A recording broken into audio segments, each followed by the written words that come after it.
talk, the title, Fratelli Tutti and the COVID-19 pandemic.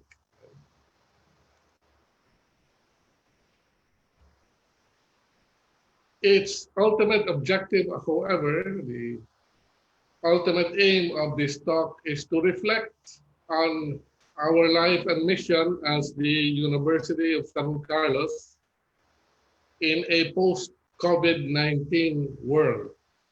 And so the subtitle is UST in a post-COVID-19 world.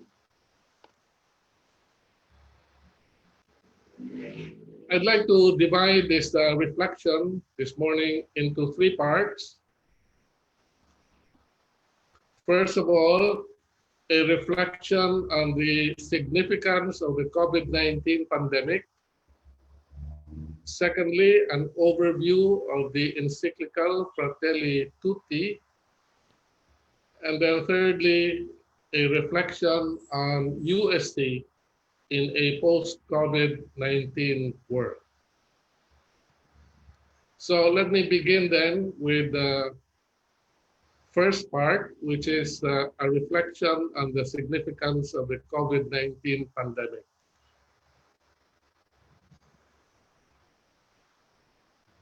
I think it is clear that the COVID-19 pandemic has forced the world to rethink the way we live life and the manner we do things in life. And I think this is also true with our life and mission as the University of San Carlos.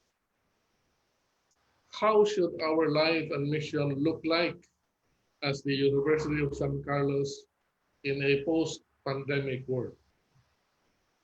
So let me begin with the significance of the global pandemic COVID-19. And for me, one of the most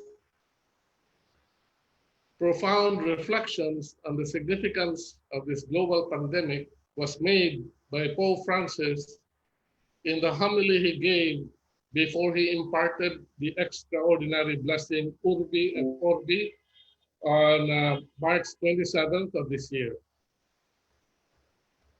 What he said then has now found a more systematic elaboration in his latest encyclical, Fratelli Tutti. But let me quote a portion of what the Pope said in that homily. He said, "This crisis exposes our vulnerability, uncovers those false and superfluous certainties around which we constructed our daily schedules, our projects, our habits and priorities. In this world, we have gone ahead in breakneck speed, feeling powerful and able to do anything, greedy for profit. We let ourselves get caught up in things and lured away by haste. We carried on regardless, thinking we would stay healthy in a world that was sick." In effect, I think the Pope was saying that the pandemic has revealed to us our vulnerability, fragility, finiteness, in a world where our human achievements have led us to think that we are powerful, capable of doing anything we want, in control of our lives, even to the extent of controlling the future of the world, and also often controlling the lives and destinies of poor nations and vulnerable peoples. Indeed, during the last decades, humanity has produced enormous progress and has reached great heights of achievement. We have orbited space, we have sent men to the moon, we have invented a computer, we have interconnected people through the internet, we have explored the human genome, and so we feel powerful, and we have forgotten that we are finite and limited, and that we are merely creatures and not the creator. We tend even if only unconsciously, to replace God and oust him from his rightful place. And so the pandemic is a reminder of our vulnerability, our finiteness, our smallness, our mortality. In a certain sense, we have built our world on the basis of power, control, competition, and the accumulation of wealth, resulting in the unmindful use and abuse of the earth's resources. It would seem then that the pandemic is a call to a different way of organizing our world, different way of living our lives, that is, with greater awareness of our belonging to one another as sisters and brothers in the same human family, greater solidarity with the poor and the excluded, greater respect and care for the earth, and greater openness to God's will and recognition of God's sovereignty. As Pope Francis himself puts it in Fratelli Tutti, the world has relentlessly moving towards an economy that, thanks to technological progress, sought to reduce human costs. Yet the brutal and unforeseen blow of this uncontrolled pandemic forced us to recover our concern for human beings, for everyone, rather than for the benefit of a few. Today, we can recognize that we fed ourselves on dreams of splendor and grandeur and ended up consuming destruction, insularity, and solitude. We gorged ourselves on networking and lost the taste of fraternity. Prisoners of a virtual reality, we lost the taste and the flavor of the truly real. The pain, uncertainty, and fear, and the realization of our own limitations brought on by the pandemic have only made it all the more urgent that we rethink our styles of life, our relationships, the organization of our societies, and above all, the meaning of our existence. And so I believe that it is in this light that one can undertake a reading of Pope Francis's encyclical Fratelli Tutti. So, secondly then, allow me to give a brief overview of this encyclical. As we know, the encyclical was signed at the tomb of Saint Francis of Assisi on October 3rd of this year, the eve of the feast of the saint. The title of the encyclical is taken from the words addressed by Saint Francis to his brothers, in which he proposed to them a way of life marked by the flavor of the gospel, emphasizing particularly the practice of a love that transcends the barriers of geography and distance. Pope Francis says in the beginning that if he was encouraged to write his encyclical Laudato Si by his encounter with the Orthodox Patriarch Bartholomew, he was encouraged to write this present encyclical by his encounter with the Grand Imam of Al-Azhar, Ahmad Al-Tayeb, with whom he signed a declaration on human fraternity for world peace and living together.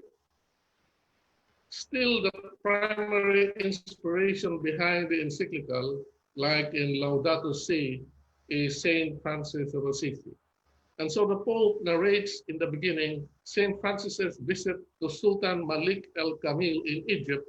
And he says that this episode shows the openness of Saint Francis' heart, which knew no bounds and transcended differences of origin, nationality, color, or religion. It demonstrates, the Pope says, the breadth and grandeur of the saint's love, which sought to embrace everyone. And that is why the subtitle of the encyclical is On Fraternity and Social Friendship.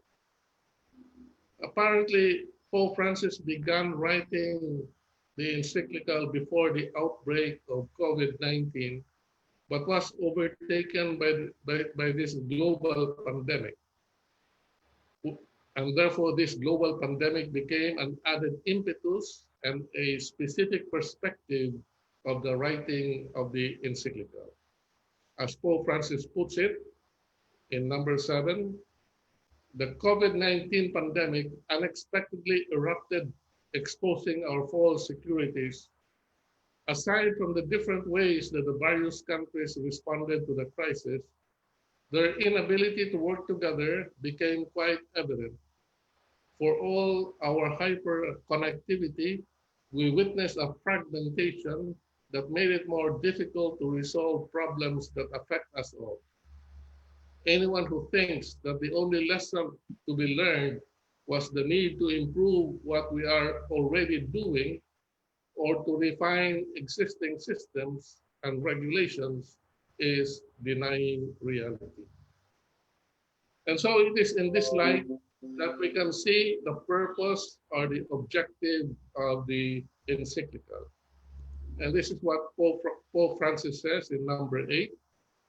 It is my desire in this our time, by acknowledging the dignity of each human person, that we can contribute to the rebirth of a universal aspiration to fraternity. No one can face life in isolation. We need a community that supports and helps us. How important it is to dream together. By ourselves, we risk seeing mirages, things that are not there. Dreams, on the other hand, are built together.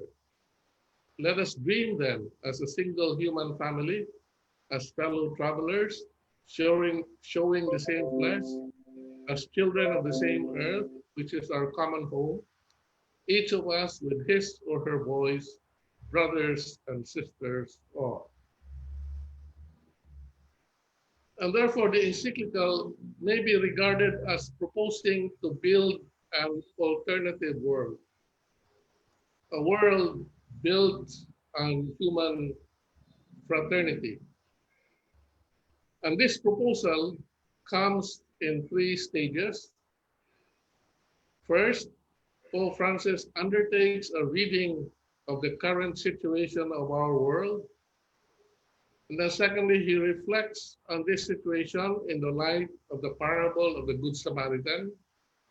And then thirdly, he proposes then a world of universal fraternity built on 4 pillars. So first, Pope Francis undertakes a reading of our present situation. This is chapter 1, which is entitled Dark Clouds Over a Closed World. So chapter 1 zeroes in on those trends that are unfavorable to the development of universal fraternity, and 5 trends in particular are mentioned. First, politics and the new forms of colonization. The Pope says, nowadays, what do these words mean? Like democracy, freedom, justice, unity. They have been bent and shaped to serve as tools for domination, as meaningless tags that can be used to justify any action. Secondly, the culture of waste. Persons are no longer seen as paramount value to be cared for and respected, especially when they are poor and disabled, not yet useful like the unborn, or no longer needed like the elderly. We have grown indifferent to all kinds of wastefulness, starting with the waste of food. A third trend is human rights which are not sufficiently universal. To quote the Pope again, it frequently becomes clear that in practice, human rights are not equal for all. While one part of humanity lives in opulence, another part sees its own dignity denied, scorned, and trampled upon, and its fundamental rights discarded or violated. Fourth trend is migration and migrants. Again, the Pope says, in practice, by our decisions and the way we treat them, migrants, we can show that we consider them less worthy, less important, less human. For Christians, this way of thinking and acting is unacceptable. And then finally, the illusion of communication. Pope Francis says, digital relationships have the appearance of sociability, yet they do not really build community. Instead, they tend to disguise and expand the very individualism that finds expression in xenophobia and contempt for the vulnerable. Digital connectivity is not enough to build bridges. It is not capable of uniting humanity. So that is the first stage, a reading of our present situation, seen under 5 trends that are unfavorable to the development of human fraternity. And then Pope Francis reflects on this in the light of the parable of the Good Samaritan. And this is the second stage. This is chapter 2 of the encyclical. And here Pope Francis says that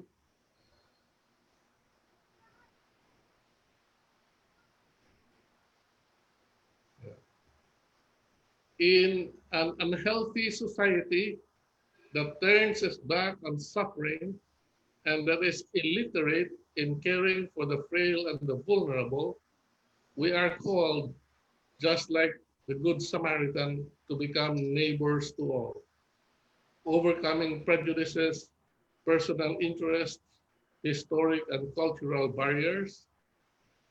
We all, in fact, are co-responsible in creating a society that is able to integrate, to include, to lift up those who have fallen and are suffering.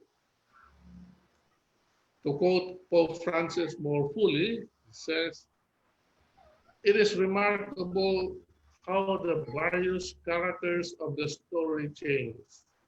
Once confronted by the painful sight of the poor man on the road, the distinctions between Judean and Samaritan, priest and merchant fade into insignificance. Now there are only 2 kinds of people, those who care for someone who is hurting and those who pass by.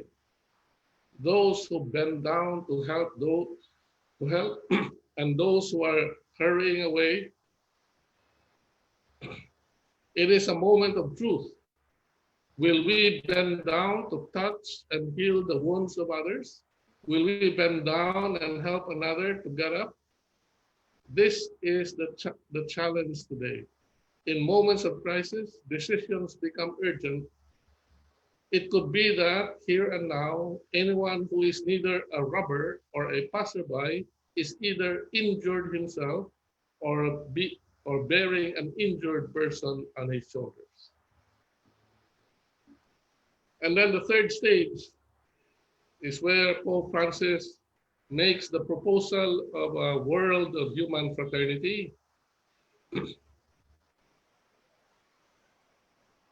On the basis of the fact that we are all related and that only through our relationships as brothers and sisters to one another do we gradually come to know ourselves. We are a people who share a common heritage and destiny, and we discover our identity, our purpose, our dignity only through our relationships with one another. Now, this world of human fraternity is to be built on 4 fundamental pillars. First of all, the political pillar. In other words, a politics that steers away from liberal individualism on the one hand and populism on the other hand, and therefore one that seeks a third way, which may be called the politics of the common good. Secondly, the economic pillar. In other words, an economy that recognizes the principle of the universal destination of the earth's goods, to which the right to private property must be subordinated.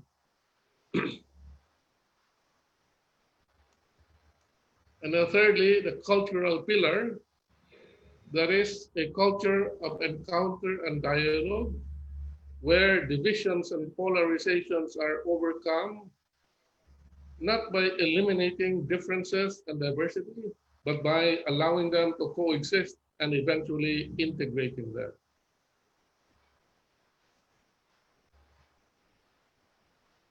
And finally, the fourth pillar, the religious pillar, that is religions which do not allow themselves to be misused to further violence, but rather harness themselves as a resource for defending justice and promoting fraternity.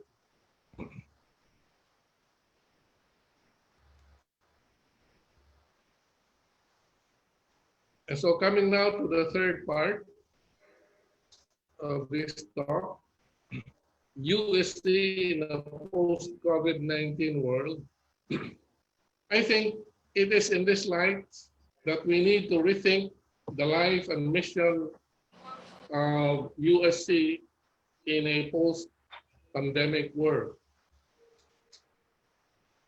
I believe our mission as an educational institution should help build the world,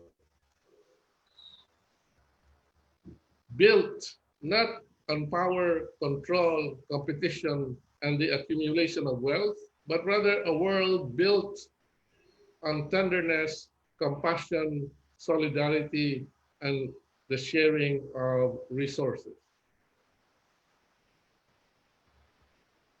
In other words, our mission needs to be directed towards the proclamation of and the witnessing to the kingdom of God, which, as we know, is God's promise of a world built on justice, peace, reconciliation, and love.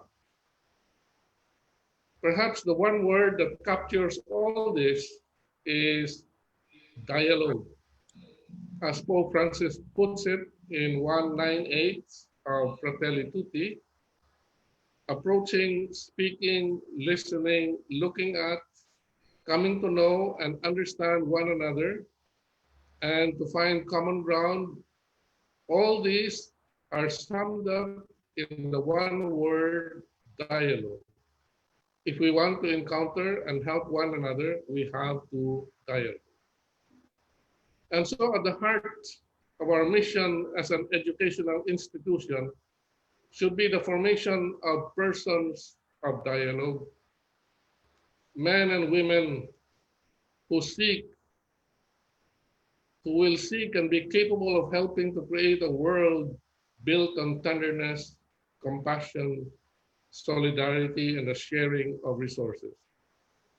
In other words, men and women who shun and eschew the path of power, control, competition, and the accumulation of wealth, and thus help build the world of fraternity as proposed by Pope Francis in Fratelli Tutti.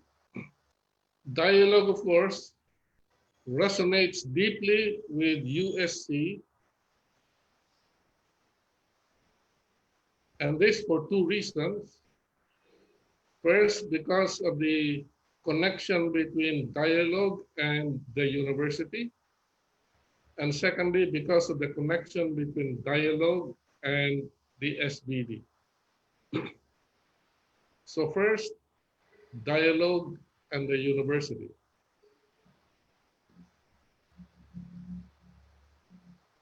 Dialogue is central to the idea of the university. The image that comes to mind is the medieval disputatio. This was a form of debating central to the life of the 13th century university and embodies what a university should be. In the disputatio, the aim was not so much to show your opponent was utterly and in every way wrong. Instead, you had to demonstrate the limited sense in which your opponent was right. The aim was through disagreement and mutual criticism to arrive at common truth that was able to accommodate what was true in each position. And that is why the disputatio exemplifies the three assumptions of dialogue. Three fundamental assumptions of dialogue. First, that there is no single vision of the world. Indeed, there are as many ways of looking at the world as there are human cultures. Differences in culture are not meant to divide, but enrich people. Those different from us do not have to be our enemies.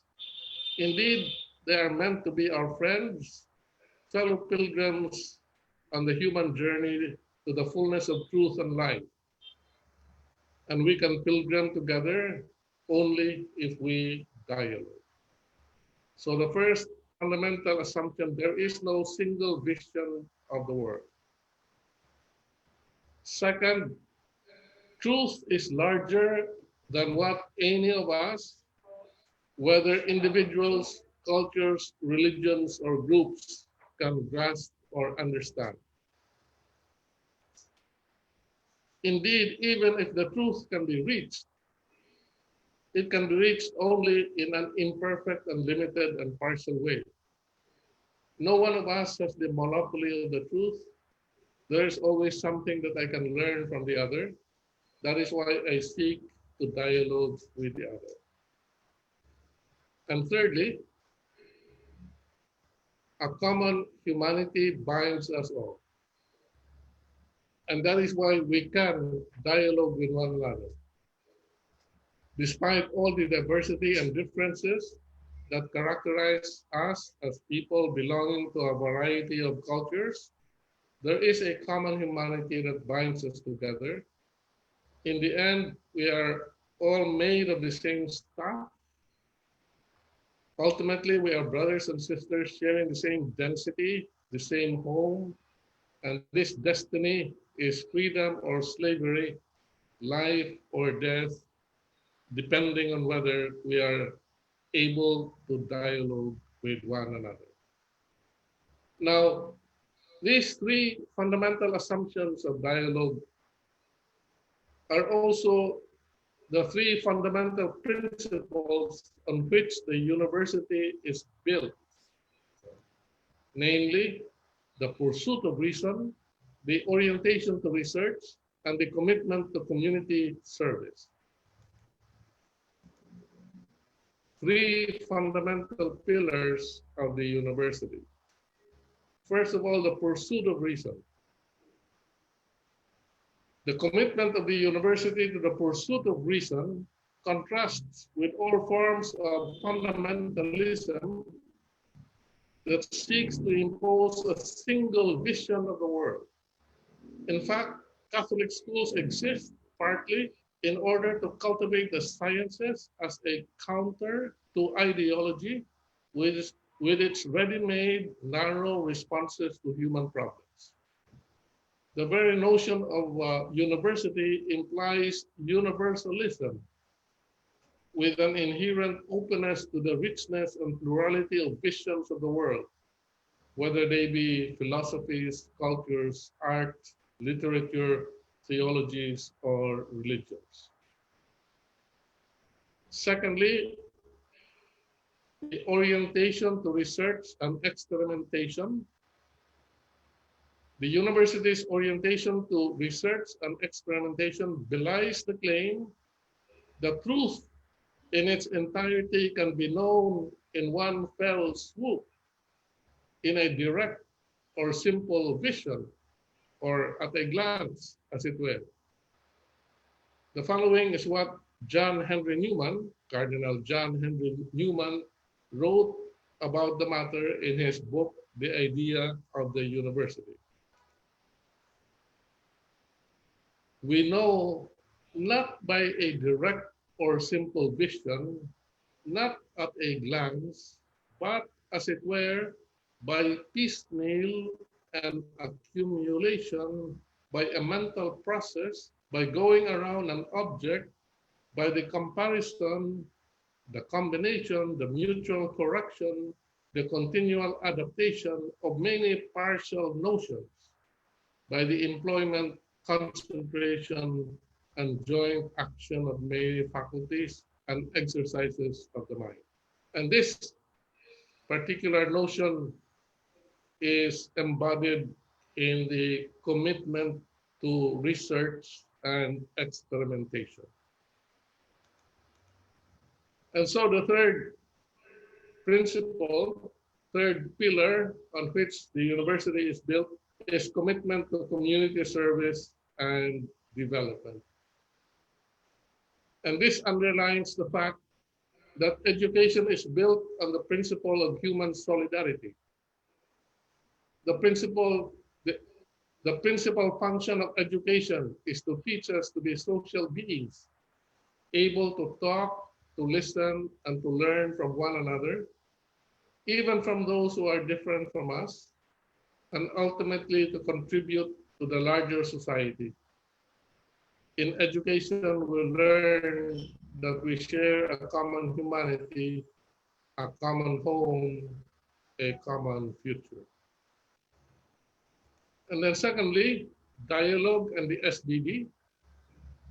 The specific SVD stamp on USC is articulated in the expression witness to the word. The divine word to whom we wish to be witnesses is dialogue between God and humanity. The divine word is the word through which God addresses us and the word through which we respond to God. As witnesses to the word, Carolinians aim to make his life, our life, his mission, our mission, as the SVD constitutions put it. This means that we too need to be word or dialogue between God and humanity among us as members of the USA family and with the rest of our sisters and brothers in the global human family. Now, in the SVD, dialogue comes with two qualifiers: prophetic and intercultural. In other words, in the SVD, dialogue always needs to be prophetic dialogue and intercultural dialogue. First, prophetic dialogue. Fundamentally, this means that dialogue needs to be rooted in an attentive listening to the Word of God and in an active solidarity with the poor. For us SVDs, rootedness in the Word and solidarity with the poor are what make dialogue prophetic. Because in fact, these two traits are what characterized the prophets of the Old Testament. The prophets were persons who were chosen to be both bearers of the word and defenders of the widows, orphans, and the poor. These two traits also characterized Jesus himself. Jesus was the divine word. He was God's word, which was good news to the poor. To be prophetic, therefore, entails adopting the option for the poor. And as we know, the option for the poor is not just a political strategy. The option for the poor is actually a recognition of God's own preferential option. As Pope Francis puts it in his apostolic exhortation Evangelii Gaudium in 197, he says, God's heart has a special place for the poor, so much so that he himself became poor. And so the option for the poor is therefore God's own perspective. It is God's way of looking at reality. And as such, it becomes a hermeneutical key or a key for the interpretation of reality. I don't know whether you remember that at the beginning of his pontificate, Pope Francis was interviewed by the editors of all the Jesuit magazines around the world. And in his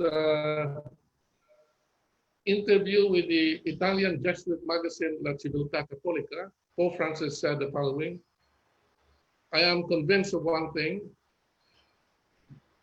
The great changes in history were realized when reality was seen not from the center, but from the periphery. It is a hermeneutical question. Reality is understood only if looked at from the periphery and not when our viewpoint is equidistant from everything or from the center. These are strong words, and we can ask ourselves, are significant changes taking place in the world today?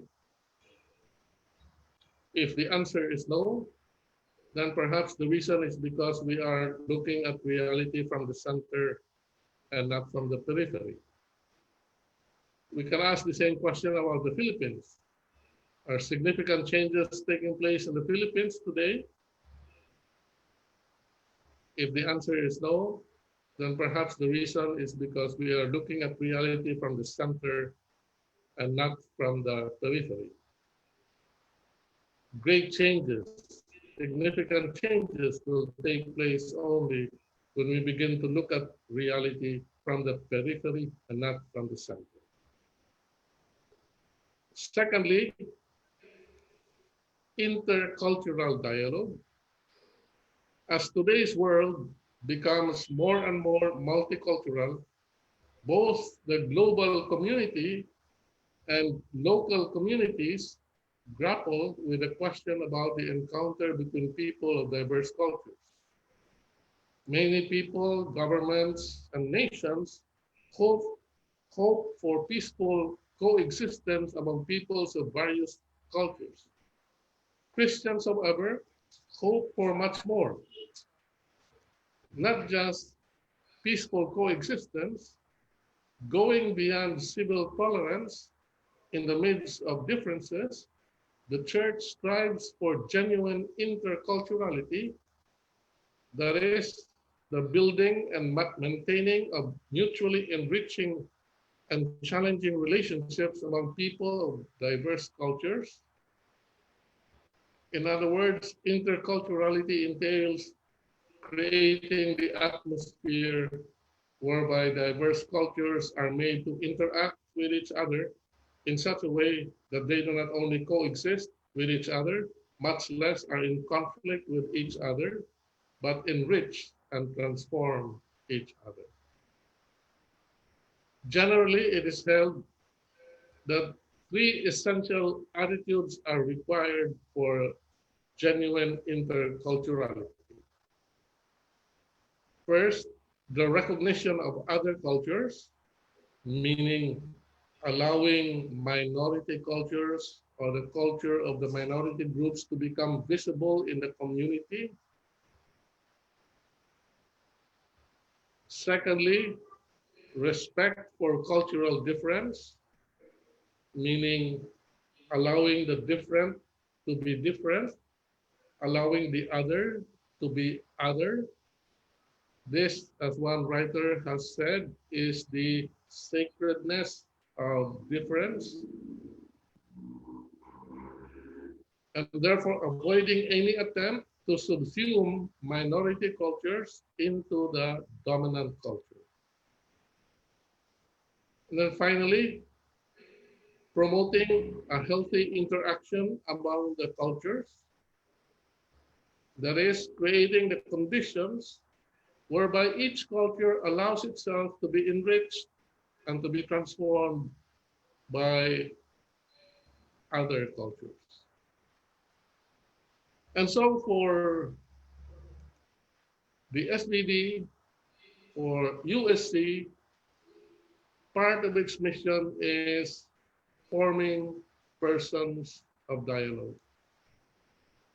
Persons who are ready for intercultural dialogue, men and women who develop intercultural sensitivity, abandoning the attitude of ethnocentrism, meaning the assumption, often unconscious and innocent, that one's culture is better or superior than those of the others, and adopting the attitude of ethno-relativism, meaning the view which sees one's culture simply as different from and not as superior to or better than those of others. And then, as we saw earlier, persons of dialogue who are ready for prophetic dialogue, men and women who develop an active solidarity with the poor in such a way that they do not only acquire the heart for the poor, but also adopt the eyes of the poor, looking at things not from the center, but from the periphery.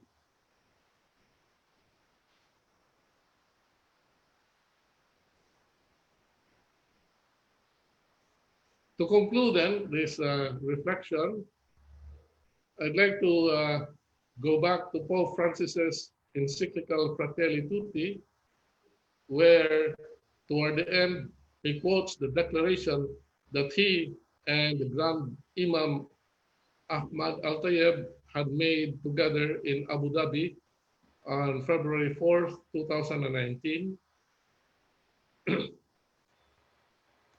The quote is from 285 of Fratelli Tutti, and it says, "In the name of human fraternity that embraces all human beings, unites them and renders them equal, in the name of this fraternity torn apart by policies of extremism and division, by systems of unrestrained profit, or by hateful ideological tendencies that manipulate the actions and the future of men and women.